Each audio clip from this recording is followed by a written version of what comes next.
এখন ওই যে নিউ মার্কেটের যে ওরা তো আমার কাছে আমি চটপটি খেতে পারবেন না।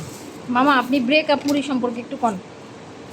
আমার ব্রেকআপ মুড়িটা হলো কি আসলে এই ব্রেকআপ মুড়ির আগে আমার এই মুড়িটা ছিল নাগা অ্যাকশন মুড়ি।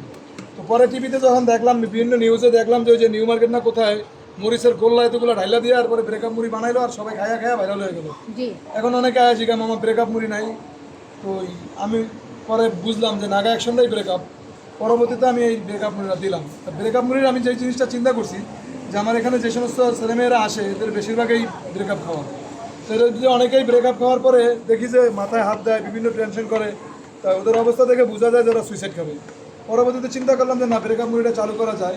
তো ব্রেকআপ মুড়িটা এত পরিমাণ ঝাল থাকে যেটা খাওয়ার পরে ওই গার্লফ্রেন্ডের বাবা মা 14 গোষ্ঠীর নাম শুনতে ভুলে যায়। ওই ব্রেকআপ হওয়ার পরে যে সুইসাইড খাইবে ওই সুইসাইড খাওয়ার কথা ভুলে যায় এটা খায়।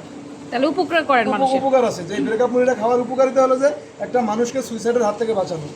মানে কান ধইরা যায় ঝালে। ওটা আবার কাইনসা গরম চটপটি। আচ্ছা কানসা গরম চটপটি কি? কাইনসা গরম চটপটি হলো এই চটপটিটার ভিতরে অসংখ্য পরিমাণ মরিচ দেওয়া থাকে, নাগামরিচ। এই নাগামরিচ দিয়ে বানানো হয় যেটা খাবার সাথে সাথে কাইনসা গরম হয়ে যাবে।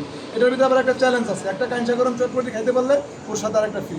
তো অ্যাড্রেসটা বলেন, আইসা পড়বে তো আপনার দোকানের সব। এটা হলো কচুঘাট পুরাতন বাজার, সিবি 29, মুসলিম মডার্ন স্কুল, পকেট গেট। অন্যরকম ঝালমুড়ি ক্লাবের অন্যরকম ঝাল। কি পুরস্কার দিবেন? মানে কাইনসা গরম একটা খাইতে পারলে সাথে আর একটা ফ্রি। ওই আরেকটা মুড়ি ফ্রি? কানসা গরম মুড়ি না নরমাল মুড়ি? কাইনসা গরম ফ্রি, যদি সে কাইনসা গরম না খায় অন্য একটা খেতে পারে, খেতে পারবে। একটার সাথে একটা ফ্রি। আচ্ছা।